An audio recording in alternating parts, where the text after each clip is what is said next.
안녕하세요. 삼성증권에서 매크로팀을 맡고 있는 허진욱입니다. 예상보다 높은 인플레이션 상승이 장기화되면서 최근 미 연준은 출구 전략을 앞당기려는 움직임을 보이고 있습니다. 이러한 가운데 지난주부터 새로운 변이 바이러스가 출현하면서 글로벌 금융시장의 변동성과 불확실성이 크게 확대되었습니다. 최근과 같이 매크로에 대한 관심과 중요도가 이렇게 높아진 점을 감안해서 오늘은 저희 삼성증권에서 2022년 글로벌 경제 및 금융시장 전망에 대한 하우스뷰를 말씀드리는 시간을 마련하였습니다. 바로 차트부터 넘겨보시면요. 가장 먼저 당사는 올해에 이어 내년에도 세계 경제 성장률이 잠재 성장률을 상회하는 경기 확장 국면을 이어갈 것으로 보고 있습니다. 세계 경제의 잠재 성장률이 약 3%인 점을 감안하면 올해는 이를 크게 상회하는 6%로 50년대 가장 높은 수준을 기록하였습니다. 내년에도 잠재 성장률은 상당폭 상회하지만 보다 정상적이고 그리고 보다 지속 가능한 수준으로 점차 수렴한다는 점을 말씀드리려고 합니다. 각 지역별로 글로벌 경기 모멘텀을 한번 살펴보도록 하겠습니다. 먼저 왼쪽에 있는 미국의 차트를 한번 보시면 지난 3, 4분기에 델타 변이 때문에 미국의 성장률이 약 2.1%까지 일시적으로 둔화되었습니다. 이러던 것이 지금 현재 4분기 들어서 미국은 평균 6% 내외의 높은 반등을 보이고 있습니다. 내년에도 미국은 상반기까지 평균적으로 5% 수준의 경기 확장을 지속한 이후에 연말인 4, 4분기로 갈수록 잠재 성장률 수준인 2%에 점차 수렴할 것으로 보고 있습니다. 미국이 상반기에 비해서 하반기의 성장률이 비교적 큰 폭으로 둔화되는 이유는 상반기까지 바이든 정부의 재정 부양책의 효과가 나타나고 이 내년 중반 이후부터는 바이든 정부의 재정 부양책의 효과가 빠르게 약화되기 때문에 그렇습니다. 반면에 유로존 같은 경우는 현재도 미국보다 높은 수준의 성장을 유지하고 있지만 내년에도 연간으로 4.9%로 미국의 4.3%보다는 높은 성장률을 보일 것으로 보고 있습니다. 이렇게 보는 이유는 유럽이 미국에 비해서 정책 모멘텀이 더 좋기 때문에 그렇습니다. 유럽의 경우는 재정 정책으로 상징이 되는 리커버리 펀드가 내년 풀이어로 GDP 대비 약 3% 정도의 부스팅 효과를 나타나게 됩니다. 또한 ECB 같은 경우도 출구 전략 없이 내년 연간으로 현재의 QE와 제로금리 정책을 장기간 유지할 것으로 예상이 됩니다. 신흥국 같은 경우는 내년 1, 4분기까지는 신흥국의 절반 정도를 차지하고 있는 중국이 이렇다 할 정책 변화를 보여주지 않을 것으로 보고 있습니다. 중국의 정책 변화는 2월 20일 동계올림픽이 끝난 이후에 3월 초에 있는 양회에서부터 이제 정책의 긴축의 강도를 조금씩 낮춰주면서 신흥국 전반적으로 내년 중반으로 갈수록 경기 모멘텀이 올라올 것으로 그렇게 보고 있습니다. 재밌는 거는 오른쪽 차트입니다. 오른쪽 차트를 보시면 올해 성장률은 대부분의 국가에서 50년 내 가장 높은 수준의 성장률을 보여줬습니다. 따라서 X축에 있는 올해 성장률 대비해서 Y축의 내년 성장률을 비교했을 때 45도선을 그리면 대부분의 국가들은 이 45도선 아래쪽에 위치하게 됩니다. 그런데 이 45도선 위에 위치하는 나라들이 세 군데 정도 있습니다. 일본, 독일, 그리고 아세안입니다. 이들의 공통적인 특징은 자동차의 생산국이라는 것입니다. 올해 반도체 공급 차질로 자동차 생산이 크게 차질을 빚으면서 예상보다 성장이 못 미쳤던 것들이 내년도에 이제 반도체의 공급이 정상화되면서 자동차 생산이 픽업할 것으로 그렇게 보고 있습니다. 이에 따라서 이 세 나라 같은 경우는 올해보다 내년도에 성장의 모멘텀이 더 높아진다라고 볼 수 있습니다. 반면에 브라질로 대표되는 남미 국가의 경우 브라질이 내년 대선이 있는 가운데 정책 관련된 불확실성이 높아지면서 경기에 대한 전반적인 모멘텀이 빠르게 악화되고 있는 모습입니다. 이에 따라서 남미는 내년에 주요국 대비 가장 언더퍼폼할 것으로 그렇게 보고 있습니다.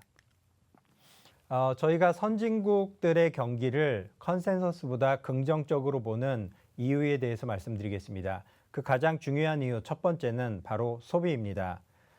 좌측에서 보시는 것처럼 미국의 가계 부분의 전체적인 그 자산이 지난 불과 1년 반 만에 133조 달러에서 159조 달러로 약 26조 달러나 급증을 했습니다. 26조 달러라고 하면 미국의 1년 GDP가 약 21조 달러인 점을 감안하면 가계 자산에서 미국 GDP보다 큰 경제 하나가 탄생했다라고 보시면 될 것 같습니다. 이와 같이 미국 가계를 기준으로 주식 자산은 약 15조 달러가 증가를 했고 주택 자산은 5조 달러나 증가를 하였습니다.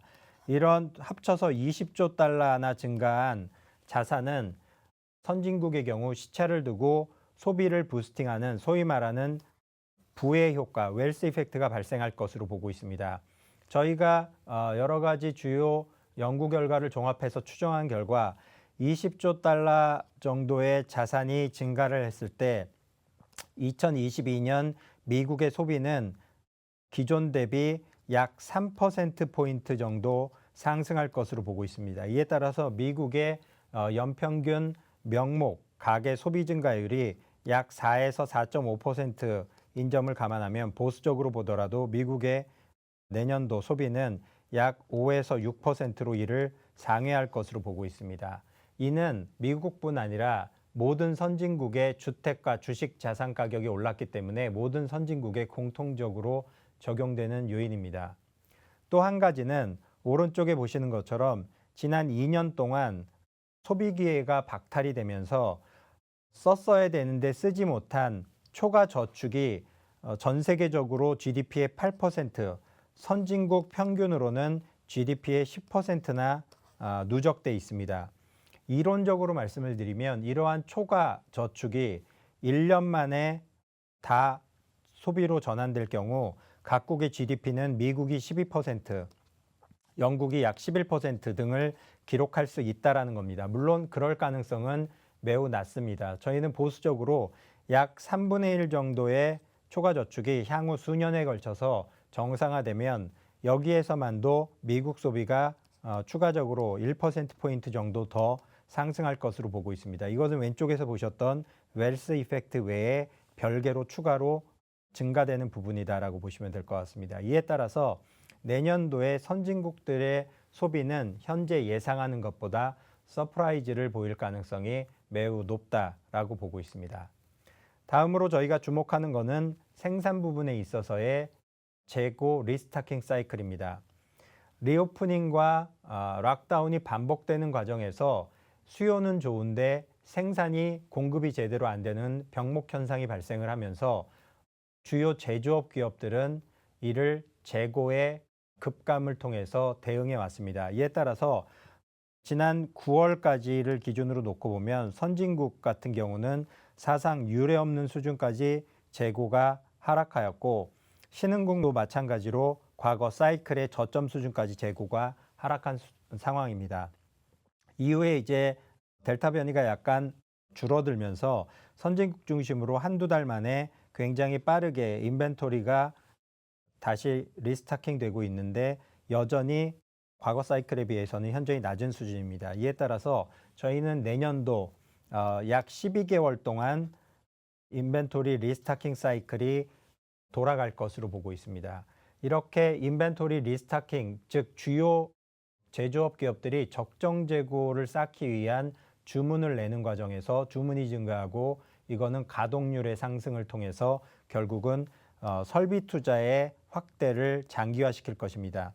따라서 이미 1년 이상 장기화되고 있는 선진국들의 캐펙스 사이클이 내년도 말까지는 적어도 12개월 이상 더 확대 국면을 이어갈 것으로 보고 있습니다. 이것이 저희가 컨센보다 긍정적으로 보는 두 번째 이유입니다. 끝으로 세 번째는 우호적인 정책 환경의 지속입니다. 먼저 왼쪽에서 보시듯이 각 선진국들 기준으로 재정 수지를 보면 2020년과 21년을 예외로 놓고 보더라도 향후 약 5년간 선진국 평균 재정 적자는 GDP 대비 마이너스 3%에 가까울 것으로 보고 있습니다. 그런데 이 수준은 코로나 이전에 장기 평균적으로 선진국이 기록했던 재정 적자 규모의 거의 2배에 달하는 수준입니다.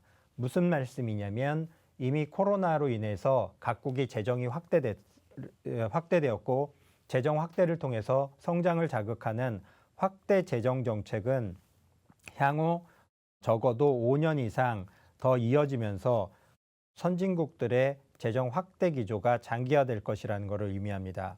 두 번째로 통화정책의 경우도 지금 보시는 것이 금융 여건 지수입니다. 즉 얼마나 경제 주체들이 펀딩이 원활하게 조달될 수 있느냐를 보여주는 건데 미국의 경우는 지금 금융 완화 정도가 이표준 편차 하단에 이를 정도로 과도하게 완화적입니다. 이에 따라서 연준이 최근에 테이퍼링을 가속화하려는 움직임을 보이는 것도 이에 근거하고 있습니다. 향후에 내년 상반기 중에 연준이 테이퍼링을 가속화해서 종료를 하고 이후에 금리 인상을 시작하더라도 미국의 금융 여건이 평균적인 수준으로 돌아갈 때까지는 향후 수년이 더 걸릴 것으로 보고 있습니다. 또한 유럽과 일본의 경우는 현재 낮은 수준의 완화 정도를 상당 기간 유지하는 것이 주요 중앙은행들의 가장 최대 정책 목표입니다. 이에 따라서 선진국 평균적인 통화 정책은 향후에도 현재의 완화적인 기조가 장기화되면서 지속적으로 경기 회복을 지지해 줄 것으로 보고 있습니다. 최근에 이제 관심이 많아지시고 있는 인플레이션에 대해서 살펴보도록 하겠습니다. 미국 이런 지금 인플레이션 급등 현상은 미국에서만 벌어지고 있습니다. 미국이 인플레이션이 급등한 이유는 전체 소비를 서비스 소비와 소위 말하는 구스, 상품 소비로 나눴을 때 전체 소비에서 서비스 소비가 차지하는 것이 약 70%입니다. 그리고 나머지 상품 소비를 둘로 나눴을 때 3년 이상 사용할 수 있는 내구재 소비와 비내구재 소비로 나눌 수 있습니다. 코로나 이전의 추세를 연장해 놓고 봤을 때 코로나 과정에서 전체 소비의 70%를 차지하는 서비스 소비는 여행을 가거나 외식 기회가 박탈이 되면서 과거 추세보다 여전히 못 미치는 부진한 모습을 보여주고 있습니다. 비내구재라고 하면 쉽게 말씀드리면 음식료를 생각하시면 됩니다. 이 비내구재 소비는 과거 추세선 정도로 정상화됐다. 즉 과도한 위아래의 변동이 크지 않았다라고 보시면 될 것 같고요. 반면에 지금 문제가 되고 있는 것은 과거 추세보다 현저히 내구재 소비가 급증한 점입니다. 이러한 것들은 쓸 수 있는 돈은 소득은 많았는데 소비할 수 있는 기회가 박탈됨으로써 결국은 사람들이 소비를 할 수 있는 자동차라든지 가구, 가전들을 과거 추세보다 현저히 많이 주문을 하는 초과 수요가 급격히 발생하였습니다. 이러한 초과 수요는 결국 오른쪽에 보시듯이 미국의 핵심 인플레이션을 같은 카테고리로 서비스 가격과 비내구재 그리고 내구재 가격을 살펴보시면 수요가 쏠림 현상이 급증된 내구재 가격이 이례적으로 급등했던 점을 보실 수 있습니다. 반면에 비내구재 가격이라든지 그리고 서비스 가격도 최근에 상승은 하였지만 이거는 2000년대 중반에 정상 수준으로 복귀했다라고 보시면 됩니다. 결론적으로 지금 현재 미국의 인플레이션 급등 현상은 대부분 내구재 소비의 쏠림 현상이 기인을 했고 아직은 이러한 인플레이션 급등 압력이 서비스라든지 비내구재로 본격적으로 전가되고 있다는 증거는 나타나고 있지 않음을 보실 수 있습니다.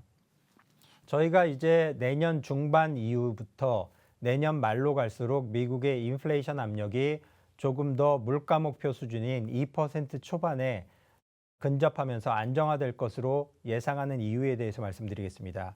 가장 중요한 것은 미국의 재정 확대 정책의 부양 효과가 빠르게 약화된다는 점입니다. 아시다시피 2020년 3월 그리고 2020년 12월 그리고 올해 3월 세 차례에 걸쳐서 미국이 재정 확대 정책을 사용합니다. 그럴 때마다 오른쪽 차트에 보시는 것처럼 개인들의 소득이 증가를 하고 이러한 소득 증가는 결국은 앞서서 살펴보셨던 대로 내구재 소비의 급등으로 이어졌습니다. 이렇게 재정 정책이 스티뮬러스 즉 그 부양책에 기대했던 재정 정책의 효과는 내년 상반기가 되면 빠르게 약화됩니다. 그리고 이후부터는 스티뮬러스 효과는 사라지고 이제 소위 말하는 인베스트먼트 효과, 즉 최근에 미국 의회를 통과했던 인프라 투자 정책, 그리고 앞으로 의회 통과가 예상이 되는 사회적 투자, 아메리칸 패밀리스 플랜으로 대표되는 이러한 부양책의 효과는 향후 8년에 걸쳐서 완만하게 나타날 것입니다. 따라서 급격한 미국 재정 확대의 효과가 내년 상반기 중에 빠르게 소멸하면서 이제 전체적인 내구재 가격에 그리고 내구재 수요의 쏠림 현상은 빠르게 완화될 것으로 보고 있습니다. 두 번째는 좀 전에 말씀드렸던 대로 내구재 쏠림 현상은 결국은 서비스업 대비 제조업의 경기 호조로 나타났었습니다. 그런데 최근에 이제 지난 3분기의 델타 변이 이후에 미국의 경기 회복을 이끄는 것이 바로 서비스업입니다.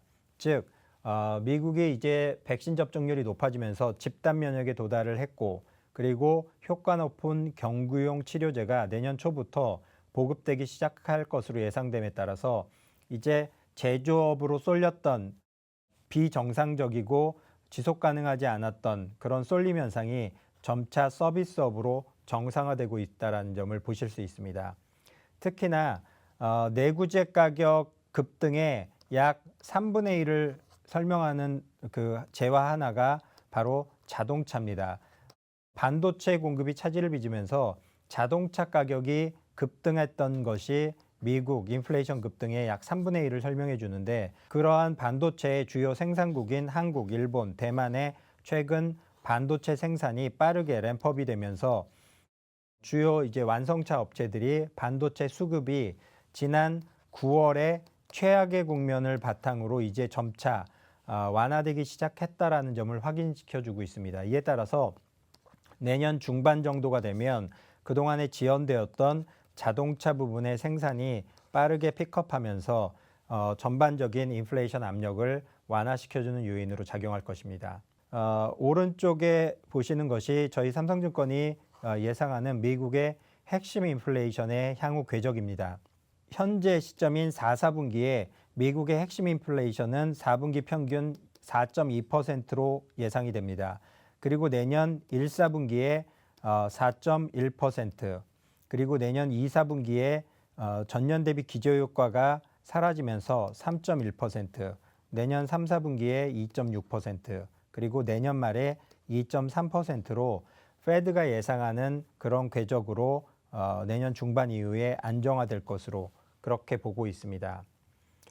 다만 미국의 연준은 지금 금리 인상의 조건으로 세 가지 조건을 제시했습니다. 그 중에 두 가지는 바로 인플레이션입니다. 인플레이션 조건은 인플레이션이 2%에 도달하고 이미 충족이 됐죠. 그리고 2% 이상에서 상당 기간 유지되고 이 또한 충족이 됐습니다. 따라서 세 가지 조건 중에 두 가지는 이미 충족이 된 상황입니다. 결국 남은 하나는 왼쪽에서 보시는 것처럼 미국의 실업률입니다. 미국의 실업률은 연준이 추정하는 완전 고용 실업률이 4%이고 현재 실업률이 4.6%입니다. 그래서 저희가 전망하는 미국의 실업률이 완전 고용 수준인 4%에 도달하는 시점은 내년 7월 전후로 예상이 되고 있습니다. 따라서 이제 내년 7월에 예상대로 실업률이 완전 고용에 도달하게 되면 미국은 금리 인상 조건이 다 충족되게 됩니다. 이에 따라서 저희는 현재 내년 6월 그리고 내년 9월 두 차례의 금리 인상을 예상하고 있습니다. 미국의 내년도 금리 인상에 있어서 금리 인상하는 사실보다는 보다 중요한 것은 금리 인상의 성격입니다. 과거 미국이 2017년 2018년 동안에 1년에 4차례 100bp씩 도합 200bp를 금리를 인상했었습니다. 이러한 추세적인 인상인지 아니면 이보다 느린 간헐적인 인상인지가 글로벌 경제랑 금융시장에 있어서는 훨씬 더 중요한 부분입니다. 이러한 부분에서 저희는 내년에 예상되는 페드의 금리 인상이 추세적인 지속적인 금리 인상보다는 물가가 예상보다 떨어지지 않을까 봐 이에 따른 보험을 들어두는 성격의 도비시한 하이크로 보고 있습니다. 그렇게 보는 중요한 근거는 연준이 지금 인플레이션 기대를 추적하기 위해서 살펴보는 중요한 지표는 이 두 가지입니다. 즉 5년 뒤에 예상되는 향후 5년 뒤의 인플레이션의 수합. 이 기대 인플레이션은 지금 연준이 목표했던 범위 하단에 이제 막 도달했습니다. 그동안 연준의 주된 목표는 기대 인플레이션이 너무 낮은 것이 목표였고 이거를 정상 범위로 끌어올리겠다라는 게 연준의 현재 목표입니다. 따라서 지금 현재 이 하단에 도착한 기대 인플레이션이 불안하다는 조짐은 보이지 않고 있습니다. 또 한 가지 연준이 직접 발표하는 CIE 기대 인플레이션 지표 또한 같은 모습을 보여주고 있습니다. 목표 범위의 하단에 도착했을 뿐입니다. 따라서 이 기대 인플레이션이 목표 범위를 벗어나서 상단 이상으로 올라가지 않는다면 연준은 서둘러서 금리 인상을 지속적으로 진행할 필요성이 높지 않다라고 느낄 겁니다.